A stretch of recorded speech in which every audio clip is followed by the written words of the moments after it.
Good afternoon and welcome everyone. I am Rosa Cabrera, Director of the UIC Rafael Cintron Ortiz Latino Cultural Center, known as the LCC. Thank you for joining us in our Climates of Inequality online conversation series with local environmental and climate justice leaders. I would like to do a quick assets check.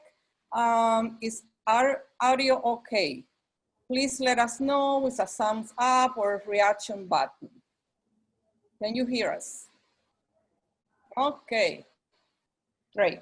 Also, let us know if you're able to access the caption option on Zoom.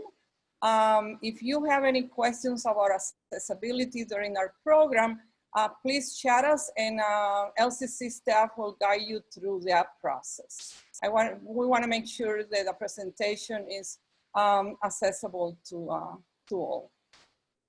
So the Climates of Inequality series is featuring 7 online presentations this fall where guest speakers will be highlighting how frontline communities in the Chicago region who are impacted by environmental pollution and climate change are more recently by COVID-19 are demanding justice and putting forward a vision to create healthier and safer communities. We know that the burden of environmental hazards and climate disasters highly falls on Blacks, Indigenous, and people of color. We know that this burden has been created and elevated by decades of racist environmental policies that prioritize corporate profits. In this moment, we're clearly seeing the intersection of racism and environmental policy as the highest rate of COVID-19 deaths are found in neighborhoods with the most air pollution, frontline workers, and fewest resources to respond. This is no accident. We all know this. And we also know the transformation to bring profound change in this gigantic crisis needs a massive rise up. The good news is that we're not starting from scratch, as communities being affected the most by this crisis have been championing a justice movement for decades now. So today's presentation will offer an insight on how this is happening through an environmental justice network working across community in the Chicago area.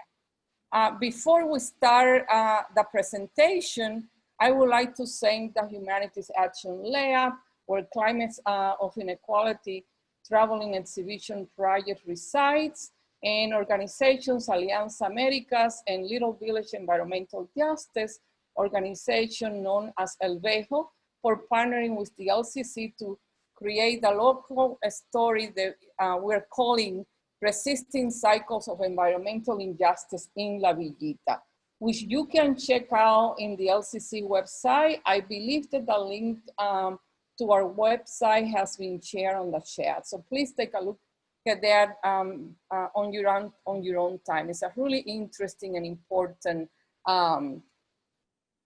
exhibition of this local story.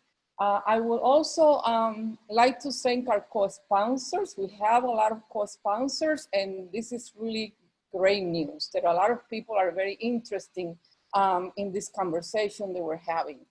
Starting with the Uic Sustainability Fee, the Department of Anthropology, Latin American and Latino Studies, Latin American Recruitment and Educational Services, LARES, Museum and Exhibition Studies, a School of Art and Art History, and we have a few student organizations, which is really also very exciting. They include Alpha Psi Lambda Zeta Chapter, Hope for the Day, Latinx Graduate Student Association, Roosevelt Network, Students for Justice in Palestine, and Union for Puerto Rican Students. And I believe that we have representatives from these student organizations joining us here today for the presentation. Today's presentation will take about 30 minutes. followed by a short conversation facilitated by UIC students in my environmental and climate justice course. And they are Jimena Ayon, Cristian Gonzalez, and Sidney Murphy. And they will be the ones who will engage with the presenters after the presentation. So now I would like to introduce our guest speaker, Dr. Antonio Reyes Lopez, who is the former executive director of Little Village Environmental Justice Organization, Alvejo, in Chicago, where he now serves as a senior advisor. Dr. Lopez also supports and advises philanthropy, nonprofit, and university leaders working to achieve racial equity goals. In response to the COVID-19 crisis, Dr. Lopez launched the Chicago COVID-19 Environmental Justice Emergency Fund to support grassroots EJ organizations. He earned a doctorate degree in Borderlands history from the University of Texas at El Paso, and now teaches environmental justice courses at Northwestern University in Evanston, Illinois. And Dr. Reyes Lopez has been a UIC for several years, especially engaging with the students in my class, which has also always been very exciting to have him do that because he brings a very important voice to the conversation. So now I would like to welcome to the LCC virtual community, Dr. Reyes Lopez. Yes, hello, Rosa. Thank you for that very warm welcome. And I've always been very grateful for your work at all the programming at the Latino Cultural Center and your work with students. And much love to all the students that have been supporting all of the environmental justice work in the city, and especially in the community that I've been in solidarity with in La Villita for some time now. So thank you, thank you, thank you. We need all of the support, all of the good energy, and all of the corazon and fight that you all bring to the work. So I just appreciate you all. Yes, I'm excited to be here to join the conversation. Also excited to follow up my compañeras, Juliana and Edith, who were part of the last conversation. So thank you for having me. Maybe we can start, Lauren. I think you're going to help me out with the technology. We can maybe start out with the first slide, and we'll see how good I did with putting together some images that I think might be helpful for our conversation. But before we get into the slideshow, I wanted to give a couple of introductory remarks that might help to kind of frame the conversation. And then I'm really interested in the questions that my fellow panelists might have at the end. So again, very thankful to be here. I wanted to say, first of all, that I think when we talk about environmental racism or lessons on environmental racism that we've learned over the past few months, this difficult time period of the COVID pandemic, but also some impressive and inspiring organizing around policing, police violence, racial justice in this country and in Chicago, we have to talk about it within the broader denial, right? The unwillingness to acknowledge racism as a structuring feature of this social formation of this country and of our city of Chicago. So there is a concerted effort to deny and not reckon with the legacies and the ongoing experiences that many people in our city, particularly Black communities, Indigenous communities, Brown communities, are facing. So when we talk about environmental racism, we're even talking about a further denial of that existence of racism, because environmental racism is even submerged and not often recognized as at the core of what communities of color are facing and are struggling with and are organizing with. So I just wanted to say that as we think about that. I also wanted to offer that I think once we do turn our attention to environmental racism and try to understand what it is, try to understand the concepts, the histories, the languages, and how communities are organizing, that I hope what it does is it helps us to deepen our analysis of racial domination as a structuring feature of colonial modern social formations, And so that it may not change altogether how we think about racism. You may already have a very deep and complex analysis, but that when we think about environmental racism, it should help us to deepen that analysis, and it should help us to really understand racism as a form of knowledge power that continues to persist and that we're still continue to struggle with today. So I think my contribution is really, if we can go to the next slide, please, Lauren. My contribution is grounded in the experience of frontline environmental justice organizations, so that when I talk about environmental racism, I'm kind of rooting the conversation in the experiences of particular organizations, particular communities in the city of Chicago. And my offering today is that when we listen to these leaders and think about the struggles that they're waging, that it helps us to even understand racism beyond a race relations framework, and to push us to kind of think even beyond the contributions of critical race theory when we think about health disparities, or when we try to understand what is happening in these communities. And finally, I want to offer that just as in any other form of racism, I personally don't believe there's any other way that we can talk about it with any kind of sincerity or honesty unless we talk about violence, right? Unless we talk about environmental racism in relationship to violence. Both the fast forms of violence, those acts, right, that shock us, that haunt us, that move us to act quickly, right?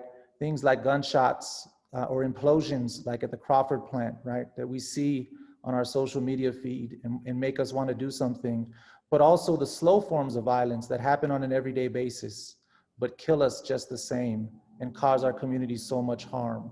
So there really is no other way to talk about environmental racism from my perspective and my experience, unless we're really grappling with the full extent of violence in our communities. And so I hope that the images and the things that you can see today might be helpful in how we think about that. So my conversation today is really grounded. I was once an executive director at El Veco and very much deep on the day-to-day work in fighting against environmental racism and organizing in La Vita. And now I get the privilege of seeing and witnessing and observing and more importantly, supporting 6 environmental justice organizations in our city. And that's Blacks and Greens, Neighborhood for Environmental Justice, El Veco, the Southeast Environmental Task Force, and Southeast Chicago Coalition of Petcoke, Ixchel, and People for Community Recovery. So fortunately, I get the chance to see how to learn with and support amazing environmental justice leaders who have long been doing this work. And I wanted to read a little quick summary of that work. And Lauren, if you can start there's kind of a slideshow that will hopefully show pictures like every 10 seconds. So let's see if that works, and I'll try to talk as the pictures are going. So these 6 organizations have come together and formed the Chicago Environmental Justice Network. And the Chicago Environmental Justice Network has been a vital component of the broader environmental and social justice movement in Chicago, offering a space for EJ leaders to discuss organizing opportunities, collaborate on policy, and make decisions together. Primarily women of color, EJ leaders in Chicago EJ Network have developed a high level of environmental expertise, robust policy acumen, and effective coalitions, which have ultimately won significant policy and community organizing victories. In support of one another, they have shut down coal plants and landfills, redeveloped Superfund and brownfield sites, created parks and community gardens, established clean energy job training programs, and led the passage of the landmark Future Energy Jobs Act, among other accomplishments. Chicago's frontline leaders formed the Chicago Environmental Justice Network to collectively monitor EJ concerns, share strategies, develop city and state policy positions, and collaborate on fundraising and research opportunities.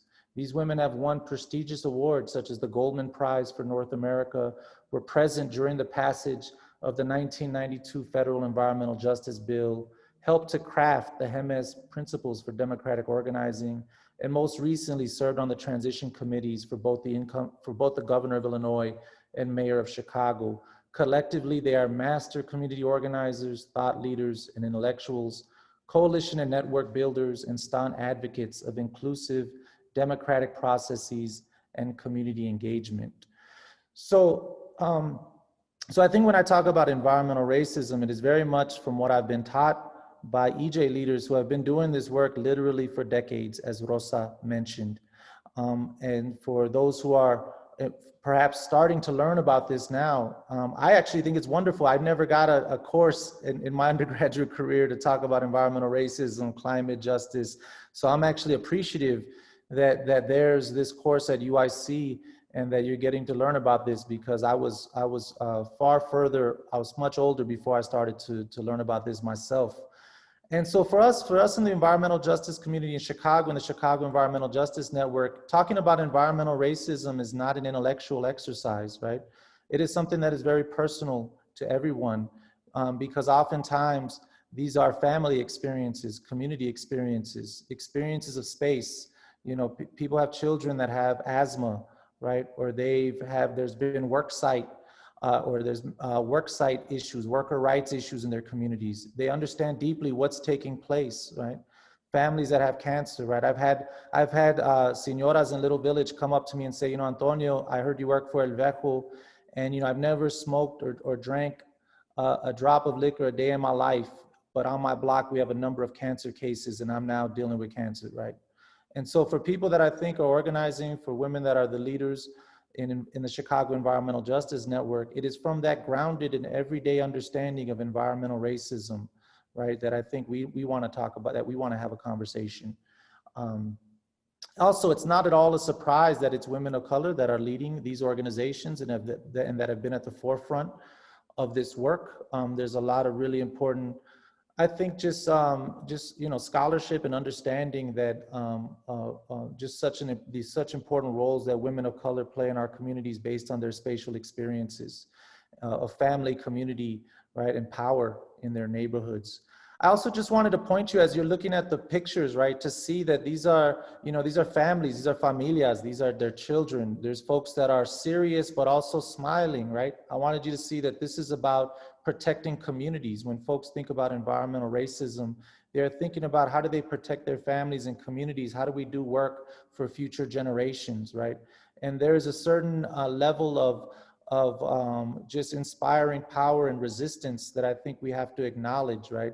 These are folks working on all kinds of work. And I guess if there's one thing I would share with my panelists, it's to think about how every day you should know that there are folks in your city, in Chicago, that wake up every day and have been fighting against environmental racism. And that's their work. That is what they do, right? That's what they've been doing, right? And there's, I think, just as when we think about all the amazing work going around policing and violence, that doesn't just happen by accident, right? It happens because people have been organizing for years. People have been organizing for a long time to create the conditions for education and to create the conditions for change. And it's no different in the environmental justice community.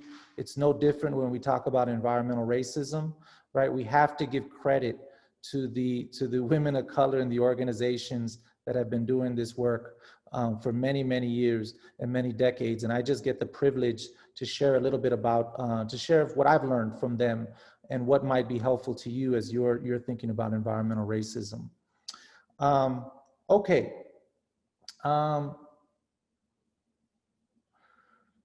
So this year has been a particularly intense year to understand and think about environmental racism in the city of Chicago. I wanted, you know, we could easily go in a lot of different directions, but I wanted to point out a couple particularly I wanted to point out a particular contradiction that has had me thinking, and that is that, you know, for many years, environmental justice organizations have been talking about air pollution, particularly. We could talk about water, we could talk about land use, but I wanted to just talk about air pollution in general. Have been trying to, I think, find maps, you know, work with students on data, do air monitoring, do everything and anything to showcase that, you know, air pollution is a real problem across the city, but particularly in frontline communities. And just this year, you know, during the COVID crisis, right, the city of Chicago released finally a report on air pollution and health. And it really confirmed and verified what environmental justice leaders and organizations have been saying for a long time, and have been able to document themselves. But and so this quote that's here is from the city of Chicago in this report, and it says the city of Chicago is committed to systematic regulatory reform aimed at mitigating air pollution and protecting our communities, particularly those located near areas zoned for heavy manufacturing and planned manufacturing districts. And when I talk about frontline communities, I'm mostly talking about those exact same communities, right? Those where that proximity of residential areas near intense manufacturing is just so visibly evident. And so the city is saying, right, is actually acknowledging research, data, empirical knowledge around this, and is saying it's trying to protect communities. But if we can go to the next slide, Lauren. But what we see is that in fact, during, immediately during the COVID crisis, where we understand, especially now that Black and brown communities and frontline communities are so vulnerable to the crisis, that the city of Chicago has actually fostered, right, increased air pollution and worse air quality in our neighborhoods. So this is just a picture of of course, the Hillco implosion that devastated all of us and many of you on here. Lauren, if you can go to the next slide. This is a picture of just a number of days later, an implosion that took place with General Irons on the north side, which is a company that's going to be relocated to the southeast side, where folks on the southeast side are fighting against that relocation. Of course, El Vejo's been fighting, and EJ leaders have been fighting against Hillco. And then finally, the next slide, please.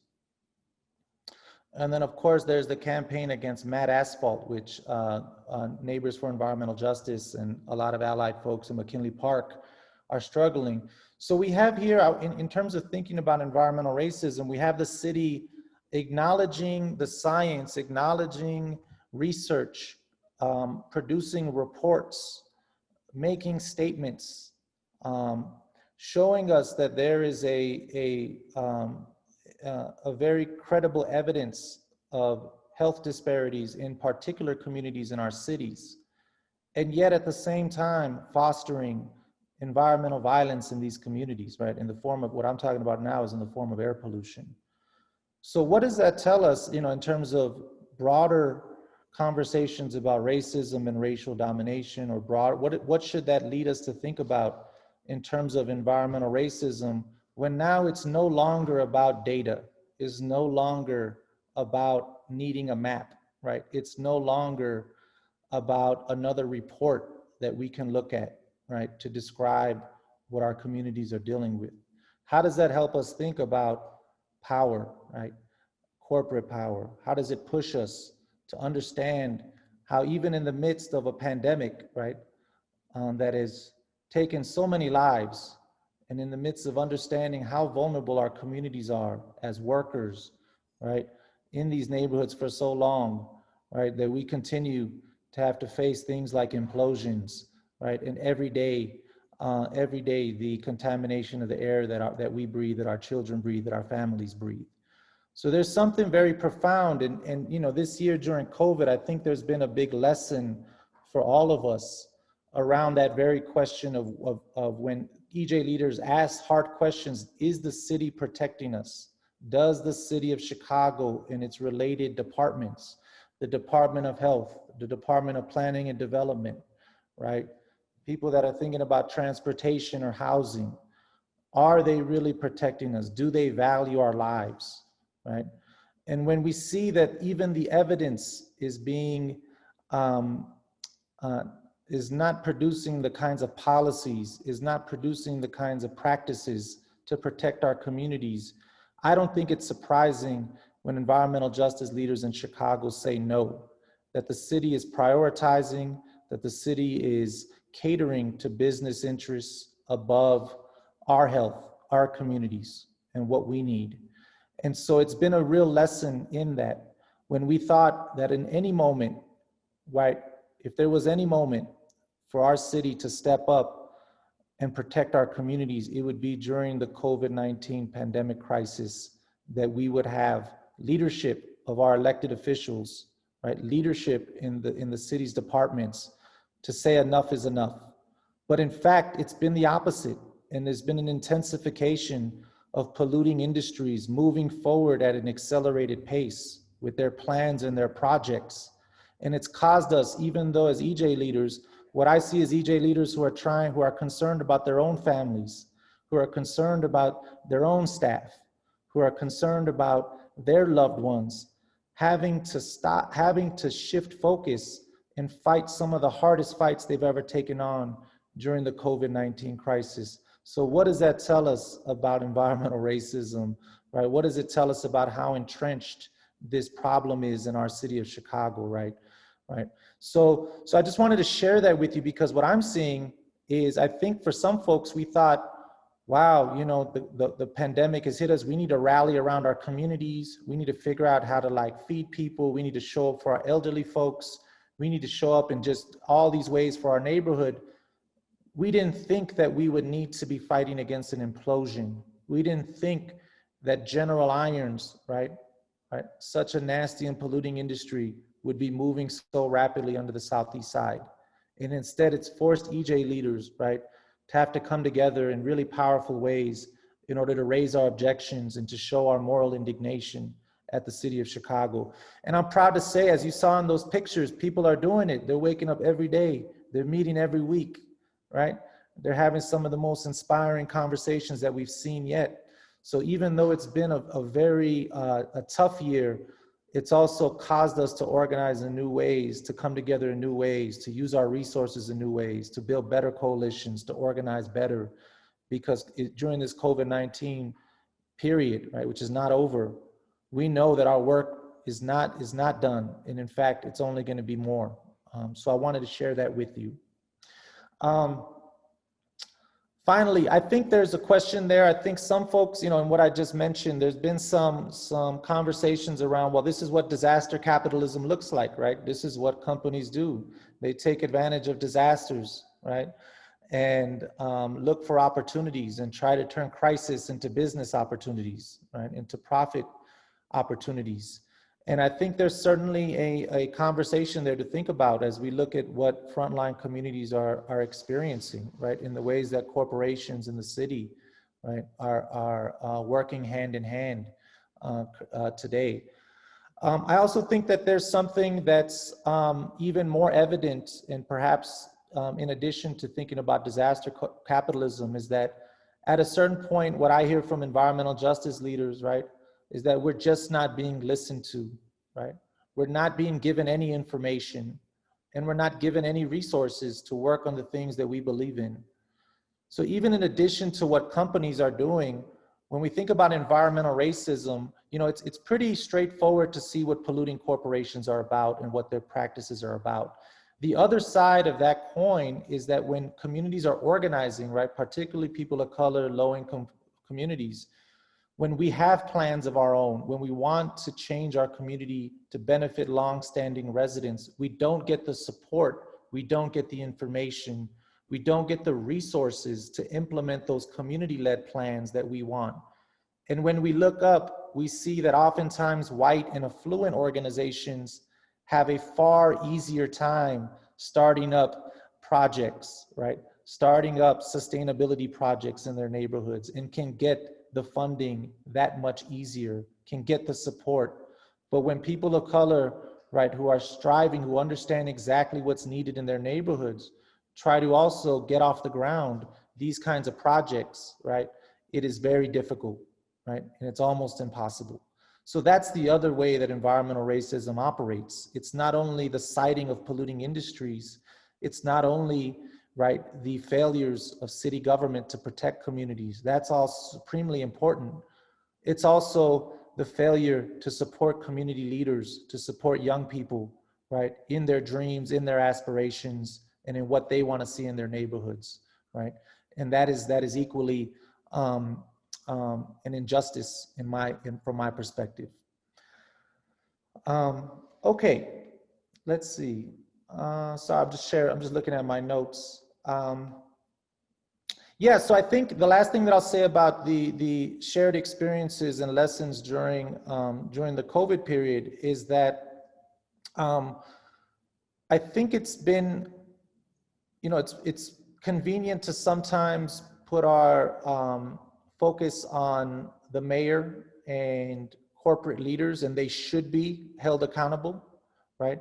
But I think the larger lesson, one of the larger lessons for us is that there are also people, there are also staff, there are also bureaucrats, there are elected officials who are also culpable for the persistence of environmental racism in our communities.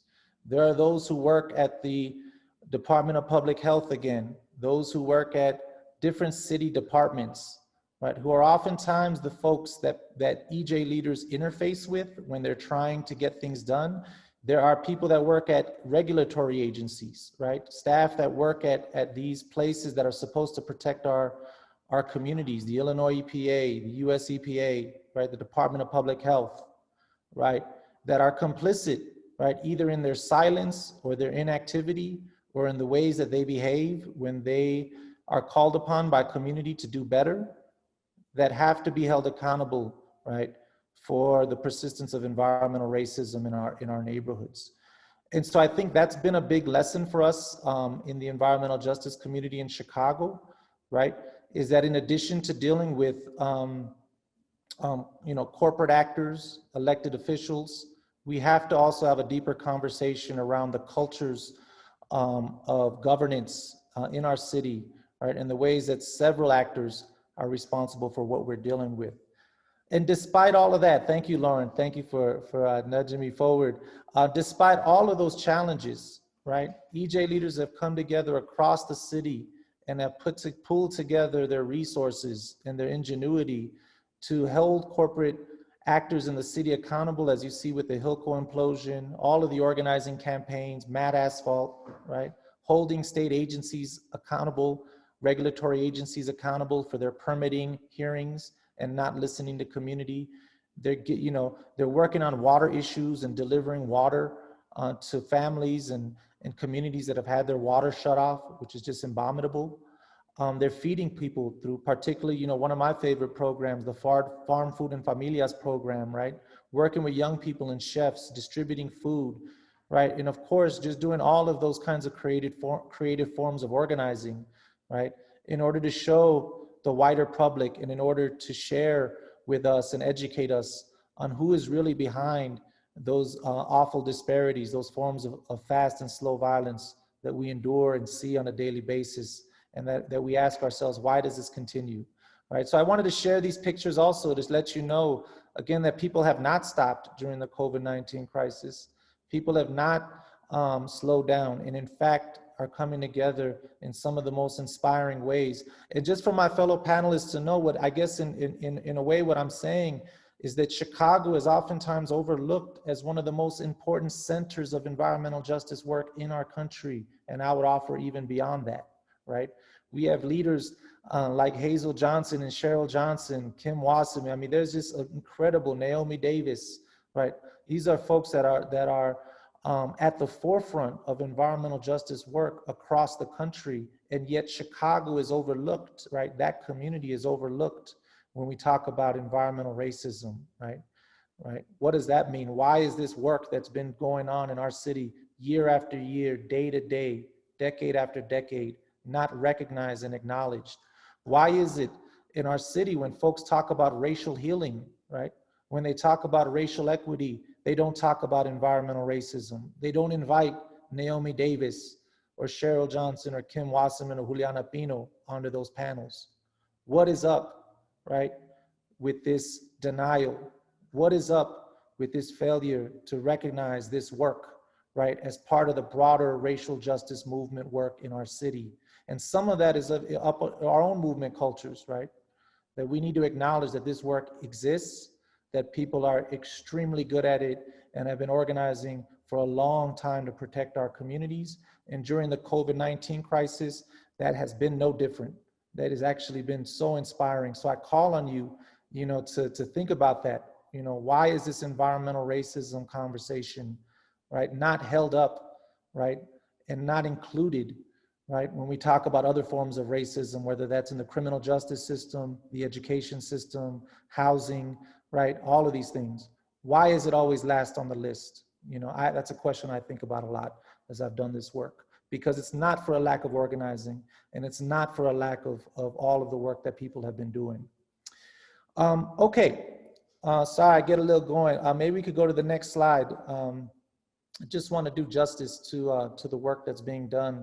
And I know you're going to have more folks on in future dialogues, and they can dig in on the particular campaigns, and I think are going to be able to really go in hard on exactly what particular neighborhoods are dealing with. I'm trying to hopefully give a broader context for us to talk about. So we need to talk about, okay, if environmental racism has been happening in our city, and if COVID-19, this pandemic period, it's accelerated and people continue to organize, right? We need to start talking about why this problem continues to persist. And I think that one of the things I wanted to offer, a couple of areas, not everything, because I think that's a big question, is that we need to see how, environmental racism, again, has not been recognized even within our own communities. So this picture that I wanted to offer to you is from the 2005 Quality of Life Plan for Little Village, right? This is from a community-led project, right? This is from, this was a part of a community process to talk about quality of life, right? Which I find a lot of problems with, but that's for another conversation. But I wanted to show this to you because there's a lot of really good things in here, right? There's a lot of, it's kind of, if you would just, quickly scan it, you'd see families and kids and all kinds of good things in this map. But if you look on the lower left corner, right? If you look at the lower left corner of this picture, you see the coal plant there, right? You see a coal plant there. And if you look at the other corner, if you go to where the Cook County Jail is, right? We kind of see, I don't know, I find this kind of like a weird representation, right, of the reality of what it means to have this kind of representation of our community, right? So how is this normalized, right? How is it that even within a quality of life conversation, right, even within a community process and a conversation, right, we are thinking that somehow a coal-fired plant that's killing, 40 people a year and has all the things that Juliana and Edith talked about, right, could somehow be included as part of kind of a joyous and positive community development, quality of life conversation. There's something supremely wrong in this, that we have normalized this in our communities.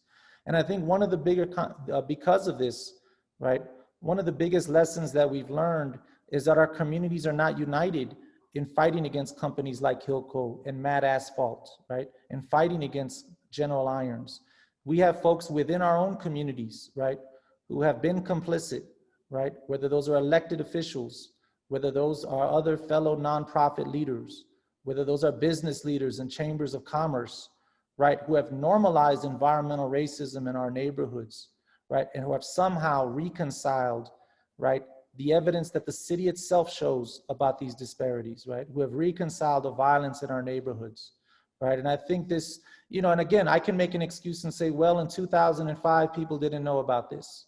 Well, now we do. Now we have maps and data and all kinds of things, right? So there should be no reason, right, that in 2020, we continue to normalize, right, the existence of coal plants or diesel intensive factories, right? Or things that harm our communities. This is not normal, right? And it's time that we hold our local community leaders accountable, right? It's no longer appropriate that you can talk about immigration justice, you can talk about housing justice, you can talk about education justice, but you can't talk about environmental justice, right? That needs to be over. Right? So I wanted to share that with you as just an example of when we talk about the persistence of environmental racism, why we're still having a problem. It's not always out there. We have to look within our own communities and do that hard work to deal with it. And that's what EJ leaders are doing. They're holding their own, we have to hold our own communities accountable. And so in addition to factories and the EPA, right, it's tough that we got to fight our own people, right, on saying enough is enough. Our communities are no longer going to be the sacrifice zones that they've been in the past. And so that's a big lesson that I've been learning. Can we go to the next slide, please? And I think another area that's you know, equally responsible or has a lot of responsibility for why environmental racism persists in places like Little Village in the Southeast Side is that the organizations that I get a chance to work with, the Chicago Environmental Justice Organizations and others, right, receive a paltry amount of resources in order to do their work. And so I was a part of a really good project with one of my dear colleagues, Ana Baptista, at the New School in New York, where we looked into just like, what is the funding landscape when it comes to environmental justice, both nationally, but also in the Midwest and the Gulf South. And just wanted to share this slide, right? That, you know, if we look at really just the amount, if there's, you know, $1.32 billion, right, of environmental funding, right? And of that, even some of it that's tracked towards EJ organizations is not actually even going to those organizations like El Veco or Big, right? It's actually going to organizations that are saying they're doing like EJ activities, right? They're doing EJ, but they're not necessarily EJ organizations. So actually what this slide shows you is that EJ organizations are only getting 930,000, right, out of the $1.32 billion, right? So we talk from a very like, and again, you know, the primary form of knowledge is the real experiences that people are dealing with. But even when we look at the dollars, right, they say trace the money, right? Look at the money, right? We can see that environmental justice organizations, right, are not supported, are not getting the resources in order to fight very, very powerful actors like Hilco, very powerful actors like Unilever, very powerful actors with political clout like Mad Asphalt, right? And so there is an accountability in funding. There is an accountability in the ways that we're sharing resources in this society that has to ask ourselves, are we really serious about addressing environmental racism? We can talk a lot, but where are we as a society? Where are funders? Where are people putting their money? Where are people investing? And so there's a broader question here of why environmental racism continues when we're not allocating the resources to address the problem. And so while I am personally grateful that a lot of organizations talk about racial equity and talk about wanting to address and be more inclusive of environmental justice, it's time to share resources, right, to really ensure that these organizations are supported in doing their work, right? And it's a grave injustice when new organizations that aren't grounded in the community, that, right, that don't understand and haven't been putting in the work year after year, somehow are able to find massive resources to do their work. That is the replication of the exact forms of racism that we're talking about. So I wanted to share that with you all to get a couple of different dimensions when we talk about environmental racism, why it's persisting, what organizations are doing, right? And how we also have to look within our communities to really have an honest conversation on what we're talking about. I feel like that might be a good place. I didn't put a timer on, but I'm kind of anxious and eager to hear any questions. Lauren, thank you so much. My technology game needs some work. So I hope that's helpful in as you, hope there's a couple of things in there that might be helpful as you all are having these conversations, and also looking forward to your contributions in what is, to me, one of the most serious problems that our city faces currently.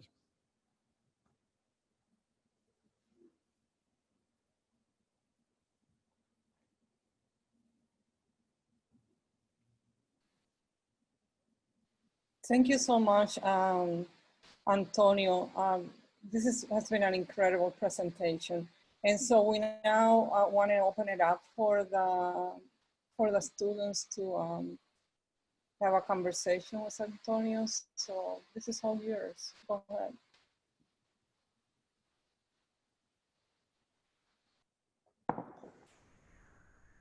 Yeah, please jump in. Yeah, I'm not sure if I'm supposed to. I'd love to jump in if that's okay. Yes, please jump in, yes. It's a basic question, but just kind of getting to know your background. While you probably growing up, as we all did, we saw a lot of injustices happening, but what was that moment for you, or that scenario that really got you into wanting to do this work, or that pushed you to like join an organization, or whatever that looked like for you to start this process? Yeah. No, thank you. Yeah, and again, this work is very personal, and environmental justice work does always in many ways connect with our family and community experiences. So I was actually born in Gary, Indiana. And then my family, we moved, at the age of 5, I moved up to Chicago, the Northwest side. Logan, spent a lot of time, grew up in Logan Square and spent a lot of time in Humboldt Park. And I think always, whether that's been for my educational career, research pursuits, and in my environmental justice work, it's always been shaped by the forms of fast violence that I experienced as a young person. So for example, my best friend was killed when I was 15 years old. I've lost about 6 or 7 friends growing up to gun violence in my city. And in many ways, most of us didn't make it. So I'm one of a few survivors growing up in the 90s in Chicago when homicides were above 900 in our city every year, right? That had an indelible shaping on the ways that I approached. First I had to survive. Then when I started thinking about, well, what was going on and what did we face and what are we dealing with? Even though I had 2 parents and even though they were the best parents that we could have, we were confronting some very powerful forces. And I think those experiences of fast violence always pushed me to ask some very hard questions about race and class and all kinds of forms of oppression that we've had to overcome. Later on, I started thinking, like as I mentioned, it took me a long time to realize, like, damn, I was born in Gary, Indiana, one of the most toughest EJ frontline communities, if you ever drive through there, going on. Oh, I grew up in a community where there were no parks, right? Where we played in the streets, right? Didn't think about it like that, where there was no opportunities for us to actually go to a community center. And I wish there was an El Vejo in my community at that time, right? To pull us together. There was none of that, right? So we became very self-destructive, right? So I think it was those kind of early youth experiences, right? But particularly the experiences of witnessing violence at an early age that always kind of shaped the work that I do and always continues to ground where I'm at. And in many ways, if you think about it, EJ leaders are simply saying, I don't want my kids and grandchildren, and I don't want anybody's grandchildren to have to endure the types of violence that we've seen in our city, and are protecting themselves and their communities as such. So thank you for the question. It's something that when I talk to students, I always say, you got to dig deep and find those really personal family and community experiences, because that's what's going to help you navigate academic spaces. That's what's going to help you push through the hard times when you're trying to figure out what research is important to you. It always has to root down to who you are, where your families are from, where your community experiences are from. And there is really that well of knowledge and that deep knowledge that will carry you through. Thank you so much for that answer. Yeah, you're welcome. Oh, I had a question as well. So I just wanted to mention, thanks for your presentation. It was really interesting, very eye-opening. Before this class, I didn't know much about environmental racism, and these presentations are really opening my eyes to it. They're really informational. So I just wanted to ask you, so like us as students, or like maybe someone else watching, what can we do to help these Chicago environmental justice organizations?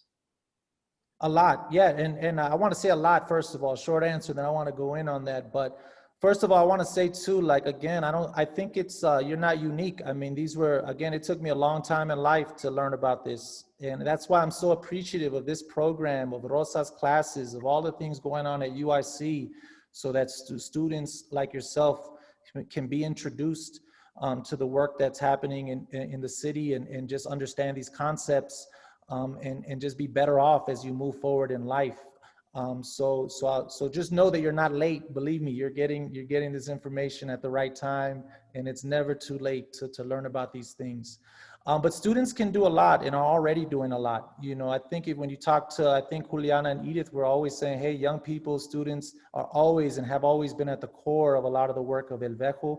And I think that's similarly the case with other organizations. And this is really a question that I think about a lot, is really the question of solidarity, right? And so I think as students, it really means like, what can I do as a person that maybe I don't live in a frontline community, but I've experienced some things in my life. I see this as an injustice. I want to be involved. And this question is, what can we do, right, to build solidarity? What can students do to build solidarity with grassroots organizations? And there's a lot there, because you all are extremely gifted. You have research skills, you have technology skills, right? You have a lot of things that grassroots organizations need in order to kind of carry out campaigns at a high level, right? So part of it is just really reflecting on the time that you have, being honest around how much time you can give to some of this work, being really, doing kind of a self-assessment on what are you good at? Are you good at arts? Are you good at speaking? Are you good at research, right? And being willing and open to talk to like organizers like Edith and say, hey, I'm here, if you need me, I'm here, I'm ready to participate in this campaign, but just be realistic around what that work looks like, because it's really, really hard. Organizing work is really, really hard. And you need to get through school too, right? That's primary. You got to finish these degrees up. And I think secondly, is just always being, if this is something that you're really interested in and passionate about, is to continue to look for opportunities for summer internships, continue to look for opportunities to actually do work with organizations where you get that hands-on experience of understanding what does environmental justice work really look like, right? So I would just tell you that, and finally, I think there's other ways where, I've seen students, I've been in different campuses and universities, and students do all kinds of really creative work and like fundraisers and things to shift resources, and they'll do them for like very mainstream organizations. And I'm like, wow, that's great. But what could you do if you could like do these events? And I know it's hard with COVID nowadays, but what could it do if you could bring all of that energy and creativity and help, again, really severely under-resourced organizations even just get more bare funding in going on so that they're able to kind of do the work that they're doing. So, at the fundraising level, just bringing your skills to bear, sharing, even basic things of, sharing stuff on social media, making sure that information is circulating. I mean, there's a whole range of things that students can be doing, that you can be doing as a student, in addition to just continue to taking classes, right? Continue to educate yourself around the issues. And finally, what I would say is ask hard questions. Don't accept, your role right now is to, not accept concepts, not even from me, question it all. Question these concepts like environmental racism, right? I question even the term environmental, right? Question it, be critical of it, ask hard questions, right? And pursue those answers to the best of your ability. That is something that you can do, because that's gonna lead us in better places in the future. Thank you. You're welcome. Yeah, thank you so much for your presentation. For me, you've really highlighted the importance of us understanding our visual landscape and just how history is built into that and through social media, as you've mentioned. So I want to give a shout out to all the artwork made by For the People Arts Collective. I think it's a really strong form of resistance that also documents, our present reality. Those maps you really brought in to kind of highlight those, and just always question the visual as we continue to fight against the environmental injustices, I guess, in the city. Because, I do think that all these leaders have been overlooked because of the pride that comes with industry in this city. And so I think there is a responsibility for us to sometimes speak up against some of that pride, even if it's challenging at times. So thank you. Yeah, thank you. And I think you're hitting on, I appreciate that. And yeah, much love to all the artists that have been contributing and everyone. Yeah, I think you're hitting on something that's kind of particular to Chicago or maybe to the Midwest as a region, is that even though we want to be beyond and like post-industrial, and we want to imagine and think about the future, Chicago is very much still, and particularly like those in power, I think is still very much still entrenched in industrial thinking and industrialization. And I think you're right on that. I think we have to grapple with that a little bit more on what that means, whether it's from a community standpoint, where my family were steel workers and hardcore working people. There's immigrant families and communities that are hardworking, and it's tough to say, wait, well, hold up. You might, we might be also part of what's harming ourselves. Like, that's just a tough conversation. So I think we do, particularly in Chicago, need to, where really are we at with this kind of industrialized, conversations and the ways that people are approaching community experiences.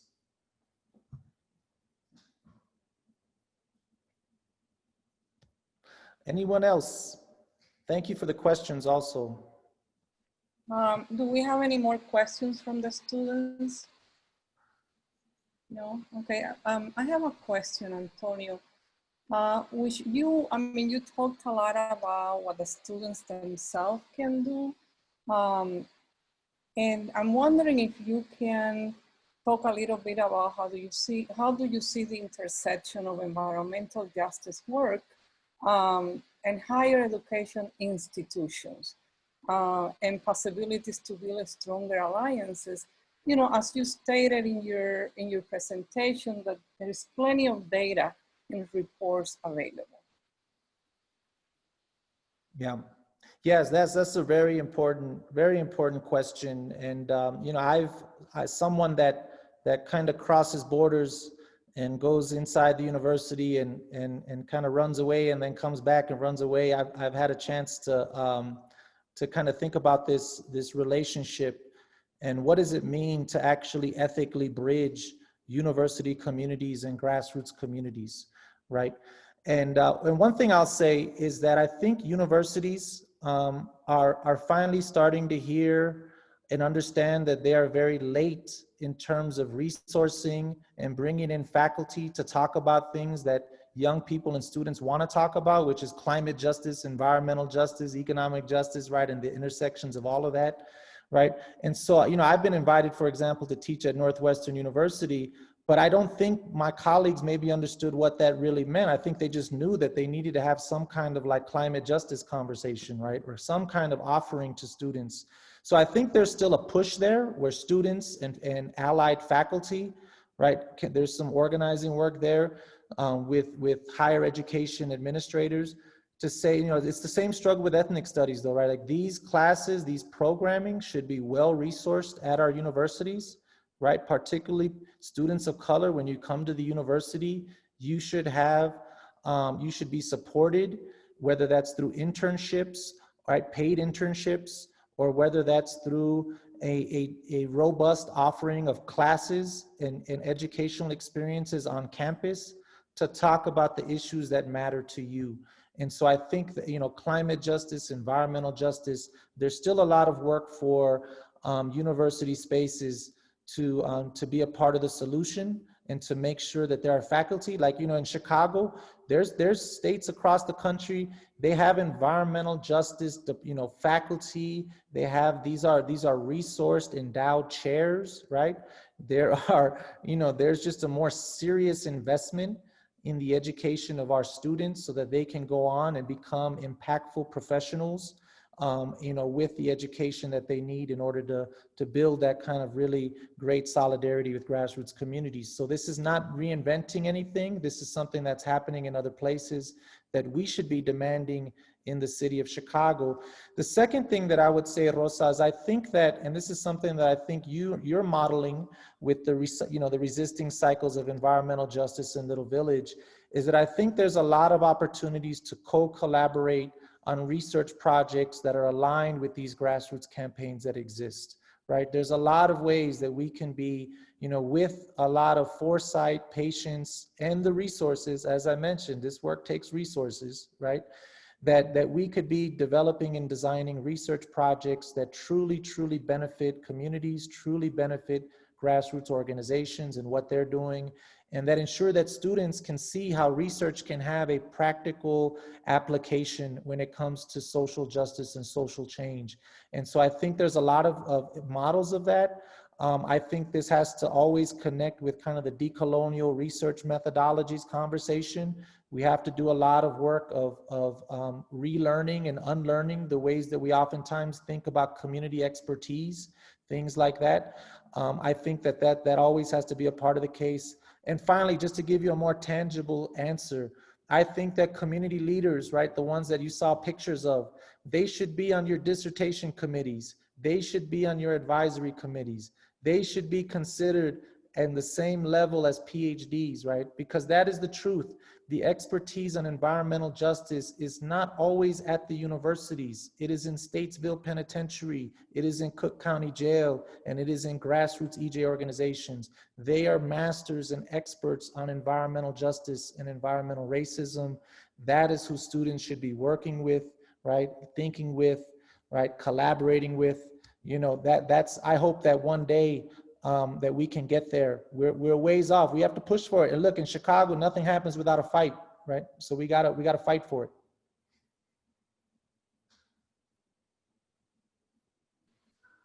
Great. Well, thank you so much, Antonio, for sharing this wealth of information with us today. You know, you're giving us a lot to reflect on the environmental and climate crisis at a local level, which is linked to every aspect of our life, including the way that we learn and teach, right? So again, we really appreciate your time for being with us today. And we wanted to be respectful of your time and everybody else's time who has joined us today. It's about 5:33 right now.